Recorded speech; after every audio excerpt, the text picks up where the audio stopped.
대법관 서면 제청의 막후 과정을 놓고 대법원과 청와대의 책임 공방이 이어지고 있는 가운데 여야도 정면으로 충돌하고 있습니다. 국민의힘은 비당권파 현역 의원들에 대한 무더기 중징계로, 더불어민주당은 지명직 최고위원 임명 과정에서 적지 않은 내홍을 겪고 있습니다. 관련 뉴스 포함해서 정치권의 주요 이슈들 조현삼 민주연구원 부원장, 송영훈 전 국민의힘 대변인과 짚어보겠습니다. 두 분 어서 오십시오. 네. 자, 먼저 대법관 후보의 서면 제청과 관련한 이야기부터 나눠보도록 하겠습니다. 대법원은 서면 제청에 앞서서 민정수석과 협의했다 이렇게 주장을 하고 있고요. 또 청와대는 협의 자체가 없었다, 전례 없는 헌정사 초유의 상황이다 라면서 불편한 심기를 드러냈는데 관련해서 재제청 얘기가 나오고 있거든요. 가능성 어떻게 보십니까? 전 결과적으로 충분히 청와대에서 그 부분에 대해서 재제청할 가능성 충분히 고려하고 있다는 생각이 드는 것이고요. 할 필요성도 있다라고 봅니다. 지금 서면 제청이라는 것은 전례가 없는 일이에요. 제청권이라는 건 물론 헌법상 대법원장의 권한이긴 합니다. 그렇지만 임명권도 대통령의 권한이기도 하죠. 제청이라는 것이 사실상 대통령의 임명권 자체를 거수기로 만들기 위한 그러한 권한이 아닙니다. 제청 과정에서 충분히 대통령과 대법원장이 그 부분에 대해서 협의를 할 필요성이 당연히 있는 것이에요. 그것이 헌법상의 그런 의미이기도 합니다. 그것을 가지고 지금까지 대법원장과 청와대 간에 대통령 간에 그렇게 협의가 진행이 되어 왔음에도 불구하고 왜 조희대 대법원장은 200여일이 넘어서야지만이 일방적으로 서면으로 제청권을 행사하는 겁니까? 굉장히 저는 부적절하다고 보고요. 사실상 농단에 준하는 그런 일이라고 봅니다. 그렇기 때문에 부적절한 서면 제청에 대해서만큼은 청와대에서 대통령의 그런 적극적인 입장과 개입이 필요한 부분이라고 보고요. 당연히 재제청을 통해서 지금까지 헌정사상 유례없는 일을 바로잡는 그런 과정이 필요하지 않을까 싶습니다. 예. 자, 만약에 재제청이 이루어질 경우에 이것도 역시나 최초의 사례가 될 것 같은데 청문회 전에 교체되는 대법관 후보자가 됩니다. 일단 재제청을 만약에 요구한다면요. 이건 한마디로 이렇게 말씀드릴 수 있습니다. 이재명 대통령이 이승만 전 대통령의 전철을 따르고 유신헌법의 잔재를 활용하면서 정신적 윤허개인과 같은 일을 하는 겁니다. 자, 제가 왜 그런지 차근차근 설명을 드리면 어제 성기용 청와대 홍보소통수석이 헌정사상 소유의 일이라고 했잖아요. 엄밀히 말하면 최초는 아닙니다. 1957년에 이승만 정권 때 비슷한 일이 있었습니다. 당시 법원조직법은요, 대법원장도 법관회의가 일단 제청을 하게끔 되어 있었습니다. 그러면은 대통령이 국회 승인을 받아서 임명하는 구조였는데, 당시 법관회의가 김병로 대법원장의 후임으로 김동현 전 대법관이라는 분을 제청했습니다. 그런데 이승만 대통령이 그분의 임명을 거부했어요. 그러면서 당시에 이우익 전 법무부 장관을 대법원장 후보로 제청해달라 이렇게 법관회의에 오히려 역으로 요구를 하거든요. 그런데 이 이우익 전 법무부 장관이라고 하는 분은 당시에 자유당 경북도당 위원장이었습니다. 그럼 그런 분을 어떻게 대법원장 후보로 제청할 수가 있겠습니까? 그러니까 법관회의는 다른 인물을 제청을 했고 바로 그 사람이 조용순 대법관입니다. 나중에 제2대 대법원장이 되는데 그때도 이승만 대통령이 4개월이나 버티다가 다시 올라온 후보를 국회에 승인 요청을 보냅니다. 그런 전례가 딱 한 번 우리 헌정사상에 있었기 때문에 만약에 이재명 대통령이 이번에 손봉기 판사에 대한 제청을 국회에 보내지 않고 재제청을 요구한다. 이승만 전 대통령의 전철을 따르는 겁니다. 그다음에 헌법 해석상 대통령이 대법관 후보 제청에 대해서 거부할 수 있다고 해석을 하더라도 그것은 유신헌법의 잔재입니다. 지금 헌법 104조 2항은요. 대법관은 대법원장의 제청으로 국회의 동의를 얻어 대통령이 임명한다 이렇게 되어 있는데 이게 유신헌법 이전에 3공화국 헌법에서는요. 제청이 있으면 대통령은 이를 임명하여야 한다 이렇게 되어 있었습니다. 그러니까 유신헌법의 잔재가 지금까지 남아있는 것인데 그것을 활용해서 대통령이 거부를 한다. 온당한 일인지 한번 물어보고 싶습니다. 마지막으로 윤석열 정부 때 어떤 일이 있었냐면 2023년 6월에 박순영, 정계선 두 대법관 후보자로 거론되던 분들을 콕 찍어서 대통령실이 이 사람들 오면 우리가 거부하겠다라고 시사한 적이 있습니다. 결국은 대법원이 그 두 분이 아닌 다른 분들을 제청하기는 했습니다만 이렇게 누구를 특정해서 오면은 거부하겠다라고 하는 것이 윤석열 정부 때 있었던 일인데 이재명 대통령이 그걸 똑같이 한다면 그것이 국민들께 어떻게 보여지겠는가? 이것 한번 잘 생각해 보시기 바란다라는 말씀을 드립니다. 예. 자, 청와대 입장에 이어서 여야도 정면으로 맞붙는 분위기인데 여권에서는 사퇴 압박도 이어가는 것 같아요. 사퇴를 하는 게 맞겠죠. 앞서도 말씀을 드렸지만 헌법상의 대법원장의 그런 대법관 임명 제청권은 있죠. 그렇지만 그것 자체는 협의를 전제로 하고 있는 겁니다. 앞서 제 변호사님께서는 과거 이승만 정권 때까지 거슬러 올라갔는데 현행 헌법 체제하에서 과연 그것이 적절한 비교인지는 저는 좀 의문이라고 할 수가 있겠고요. 그렇다고 한다면 지금 조희대 사법부가 어떠한 모습을 보여줬나? 지난번 12.3 내란의 반합 때는 어떻게 했나요? 대법원 내부에서 고위급 회의를 거쳤다는 여러 가지 의혹이 있는 거 아니겠습니까? 내란 사범에 대한 심리가 지연됐다는 여러 가지 의혹도 있는 상황이죠. 이어서 이번에 인사농단까지 이어진 겁니다. 일련의 여러 가지 사건을 살펴보게 되면 조희대 사법부가 어떠한 생각을 가지고 사법부를 운영하고 있는지가 여실하게 드러났다라고 보여지는 것이고요. 그렇다고 한다면 더 이상 이 체제를 유지할 필요성이 있을 것인가?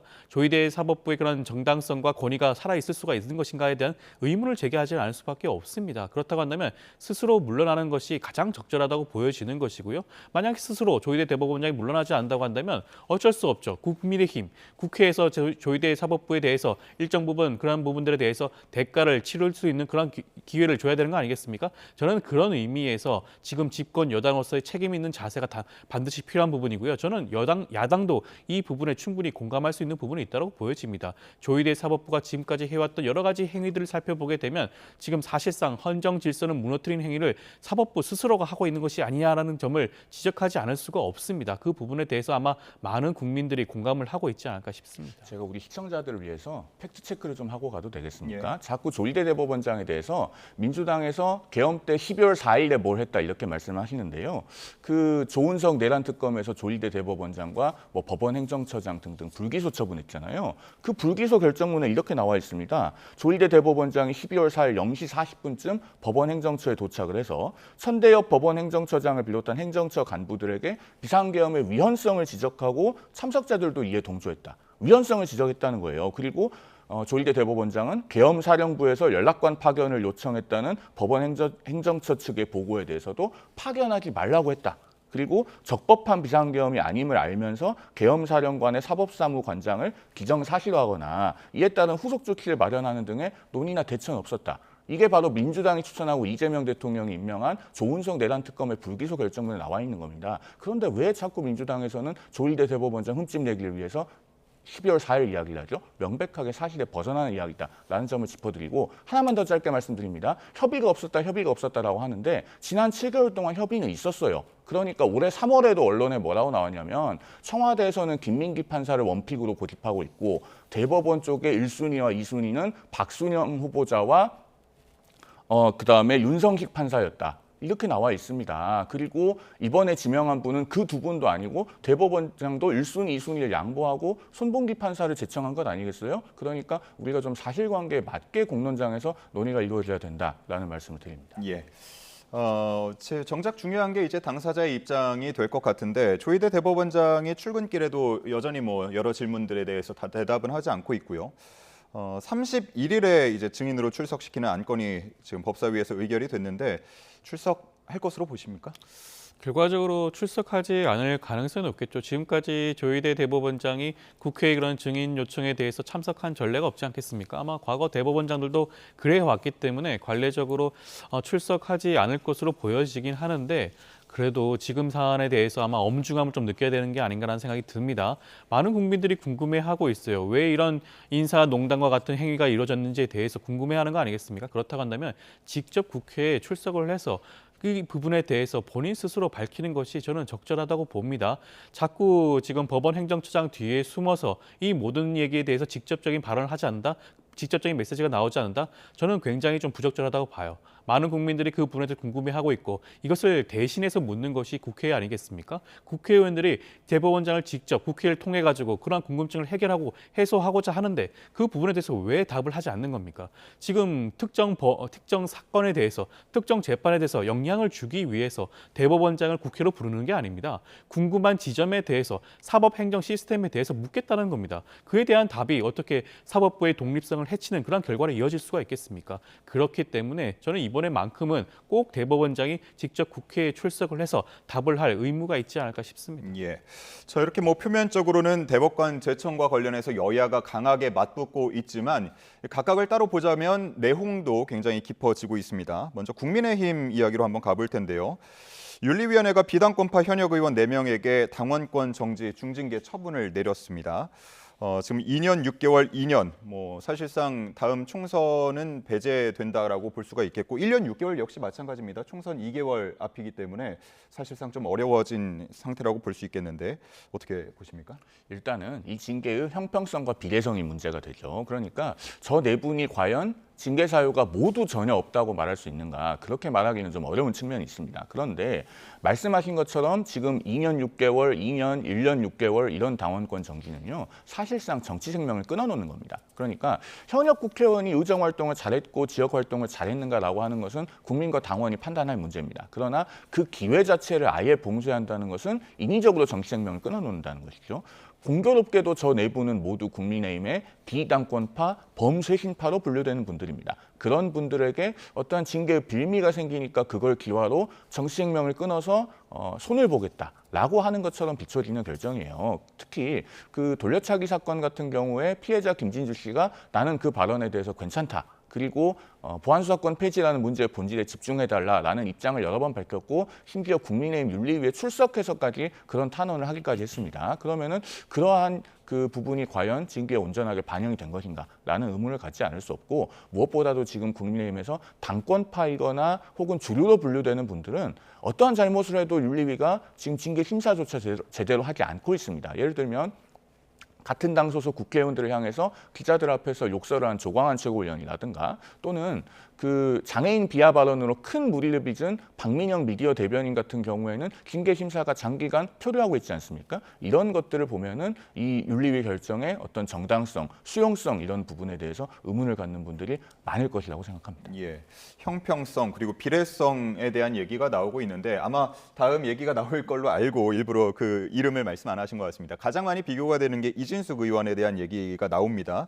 5.18 폄하 논란이 빚어진 간담회를 연 이진숙 의원인데 민주당이 징계안을 제출했지 않습니까? 국회 윤리위 열리게 되는 겁니까?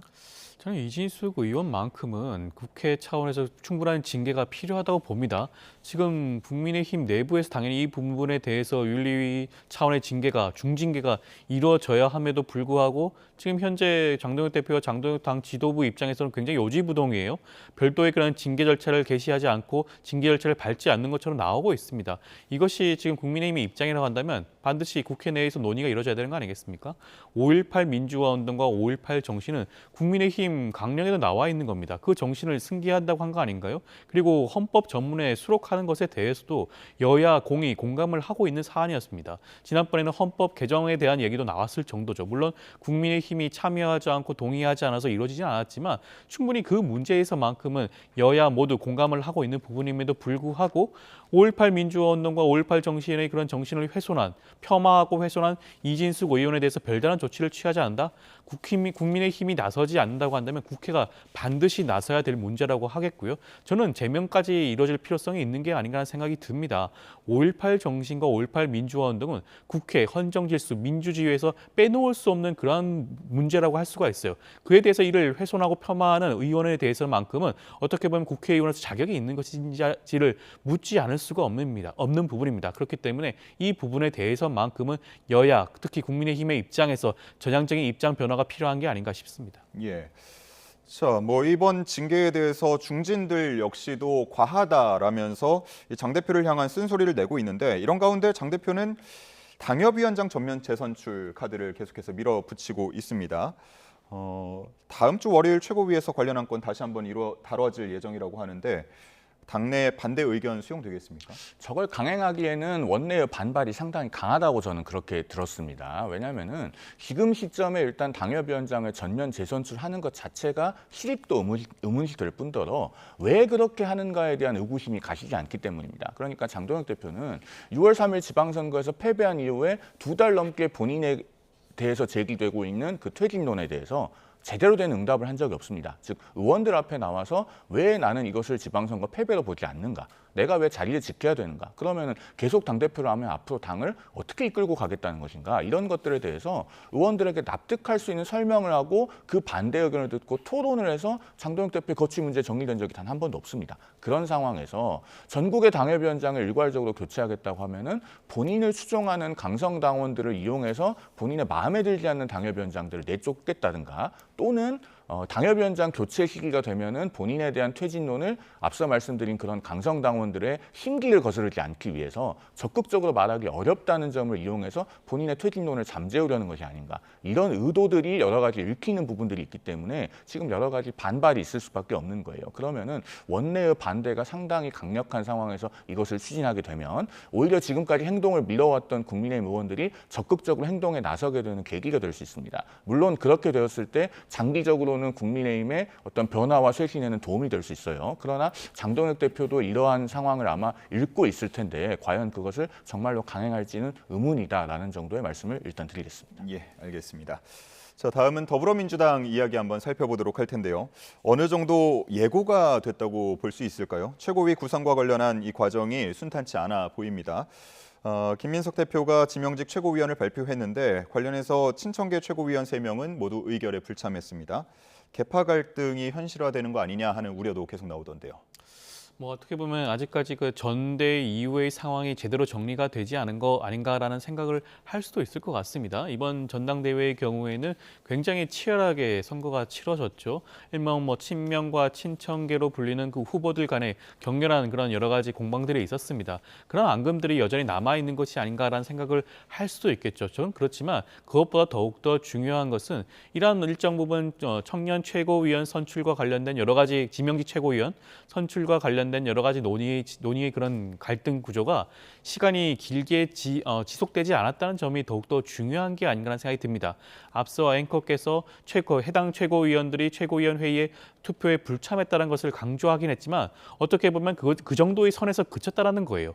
지속해서 이것을 가지고 전면전 확전을 펼칠 수도 있는 상황이었습니다. 그럼에도 불구하고 그것을 하지 않았다라는 것은 어떻게 보면 김민석 당대표의 최근 지명직 최고위원 인선에 대해서 일정 부분 동의를 했다고 볼 수도 있는 것이에요. 가장 강하게 발언과 메시지를 전달했던 최민희 최고위원조차도 괜찮은 좋은 선택이었다, 좋은 후보였다는 그런 발언한 거 아니겠습니까? 그렇기 때문에 이번 지명직 최고위원 선출과 관련된 여러 가지 갈등은 저는 이번 일을 계기로 충분히 봉합이 되었다고 보여지는 것이고요. 물론 차후에 살펴봐야겠죠. 차후에 다른 사건과 다른 이벤트가 있었는데 그때도 친청계 최고위원으로 분류가 되는 그런 최고위원들이 김민석 당대표와 당 지도부에 대해서 전혀 다른 엇박자를 내는 그런 소리를 냈다고 한다면 지금 말씀하신 갈등 구조가 지속이 되는 것이 아니냐라는 것을 지적할 수는 있을 겁니다. 하지만 이번 사건만큼은 이번 그 최고위원 투표를 불참하는 정도로서 그 선에서 봉합이 된 게 아닌가라는 생각이 들 수밖에 없을 것 같습니다. 예.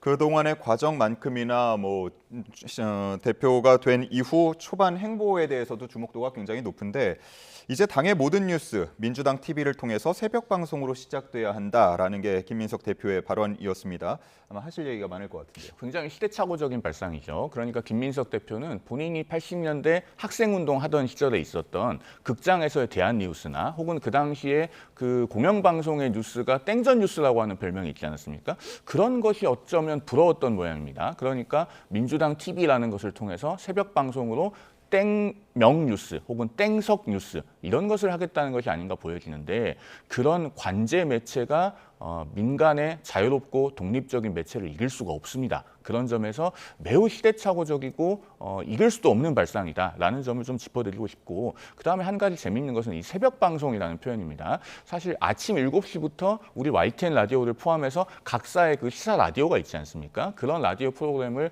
보시는 분들이 많이 계신데 그건 보통 우리가 아침 방송이라고 부릅니다. 7시부터 시작하니까. 그러면 새벽 방송이면은 7시보다 더 이전에 하겠다는 걸 거예요. 그러면 새벽 6시부터 만약에 시작을 한다고 가정해 보면 그 방송을 준비하는 뭐 PD, 작가, 또 제작진 이런 분들은 몇 시에 출근해야 됩니까? 새벽 심야 노동을 하게 될 텐데 민주당에는 그 새벽 배송 반대하시는 분들 많잖아요. 그러면은 그 새벽 방송을 위해서 노동을 하는 것은 괜찮고 새벽 배송을 위한 심야 노동은 위험하니까 금지시켜야 되는가? 이런 모순에도 직면합니다. 그러니까 자꾸 저런 것을 인위적으로 하려고 들지 말아야 된다라는 말씀을 드리고 마지막으로 짧게 짚어드리면 지금 민주당에 이미 유튜브 채널이 있습니다. 거기 보면은 김민석 대표가 당대표 수락연설을 하는 영상이 올라와 있는데 유튜브 조회수가 11,000회 남짓에 불과합니다. 관제 매체라고 하는 건 본질적으로 그런 겁니다. 예.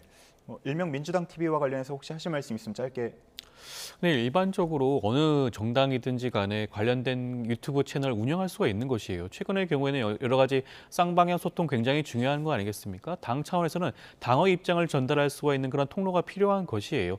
김민석 대표가 뭐 주도한다고 해서 이런 민주당 TV 자체가 김민석 TV가 되는 게 아닙니다. 당의 입장을 전달하는 것이에요. 김민석 당대표 개인의 입장이 아닙니다. 지금 여러 가지 온라인 매체가 있죠. 여러 가지 언론 매체가 있습니다. 그렇지만 정확한 당의 입장을 제대로 전달하고 있는 것인가에 대한 여러 가지 의문이 있을 수도 있어요. 그리고 새벽 방송에 대해서 말씀을 하신 부분은 아침부터 어떻게 보면 그나라의 뉴스의 의제가 선점이 되는 그런 여러 가지 효과가 있습니다. 그것을 외부가 아니라 당에서 주도해서 어떤 의제가 민주당의 중심을 가지고 잡고 끌고 가는 것인지를 보여주기 위해서 새벽 방송이 필요한 것이 아닌가라는 생각이 들 수밖에 없을 것 같습니다. 예. 자, 각 당 상황 살펴봤고요. 마지막으로 이 얘기 하나만 더 해보겠습니다. 트럼프 대통령이 한미연합훈련 축소를 지시하고 북한 핵무기 보유량을 다시 한번 또 보유량을 언급하면서 다시 한번 사실상 북핵을 용인하는 거 아니냐 하는 인상을 줬습니다. 관련해서 미국 정치권에서도 논란이 일고 있고요. 국민의힘 일부 의원들은 자체 핵 무장론까지 거론하고 있는데 어떻게 보고 계십니까? 굉장히 우려스러운 건 맞죠. 왜 그 트럼프 행정부 입장에서 과연 지금 북한의 그런 핵에 대해서 어느 정도 입장을 가지고 있는 것인가? 구체적인 북한의 핵 숫자까지 공개한 거 아니겠습니까? 여러 가지 좀 우려되는 지점 분명히 있어요. 이번 한미 연합 훈련의 그 축소에 대해서도 우려하는 부분도 있는 건 사실이긴 합니다. 그렇지만 그렇다고 해서 핵 무장으로 건너뛰는 건 너무 심각한 문제 아닌가요? 그렇다고 한다면 지금 우리가 가입하고 있는 NPT에 관련된 건 어떻게 해결하려고 하는 겁니까? 지금 한반도 비핵화에 대한 우리 정부의 방침을 어떻게 정리하고자 하는 겁니까? 지금 우리 정부 입장에서는 핵 추진 잠수함 도입을 추진하고 있는 것이죠. 그와 관련해서 지금 미국과 여러 가지 진행되고 있는 사업들이 있는 거 아니겠습니까? 우라늄 재처리와 관련된 문제도 여러 가지 사업들도 진행을 하고 있는 상황인데 핵 무장을 얘기한다고 한다면 그 모든 사업들이 전면적으로 재구성될 수밖에 없는 그러한 사안이에요. 국익이 달린 얘기입니다. 그럼에도 불구하고 무분별하게 핵 무장을 주장하는 것은 어떻게 보면 원내 제1야당 의원으로서는 굉장히 부적절한 발언이 아닌가 생각이 드는 것이고요. 지금 트럼프 행정부가 왜 그런 발언을 하는 것인지, 지금 북미 간의 대화에 대한 의지가 어느 정도인지 여기에 대해서 면밀히 따져보고 외교적인 차원의 대응을 하는 것이 더욱더 중요한 게 아닌가 싶습니다. 예. 한국 패싱 그리고 북핵 용인에 대한 우려가 나오면서 나경원, 안철수 의원 등은 우리에게 지금 필요한 거는 핵 무장이다 이렇게 이야기를 하는 것 같은데 어떻게 생각하십니까? 마음 같아서야 우리도 핵을 가졌으면 하는 국민들이 적지 않게 계실 겁니다. 그런데 정치인들이 그런 이야기를 하려면 그것이 과연 실현 가능한가? 그리고 본인이 과거에 했던 말과 달랐다면 왜 입장이 달라졌는가에 대한 국민들에 대한 납득할 만한 설명이 있어야 된다고 저는 생각합니다. 대표적으로 안철수 의원 같은 경우에 지금은 핵무장론을 주장하시는데 작년 1월에는 SNS에 이런 얘기를 올렸습니다. 자체 핵무장은 NPT 체제를 탈퇴해야 하므로 무역으로 먹고 사는 우리나라가 취하기가 어렵다. 그러면 불과 1년여 사이에 왜 핵무장론으로 입장이 달라졌는지 본인이 설명을 해야 되겠죠. 그런데 또 그것과는 별개로 지금 북핵이 용인되는 것이 아니냐라고 하는 그런 우려스러운 상황을 초래한 것은 이재명 대통령이기도 합니다. 왜냐?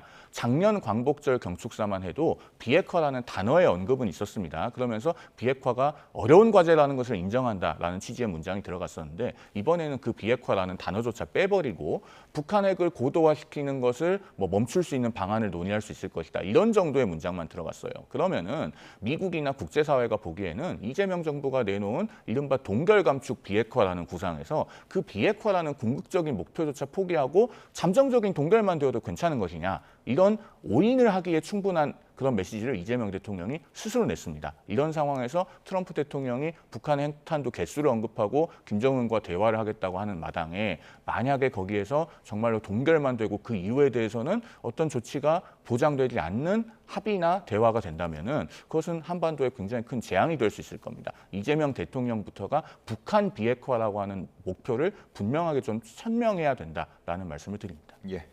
오늘 두 분 말씀은 여기까지 듣겠습니다. 조현삼 민주연구원 부원장, 송영훈 전 국민의힘 대변인이었습니다. 말씀 잘 들었습니다.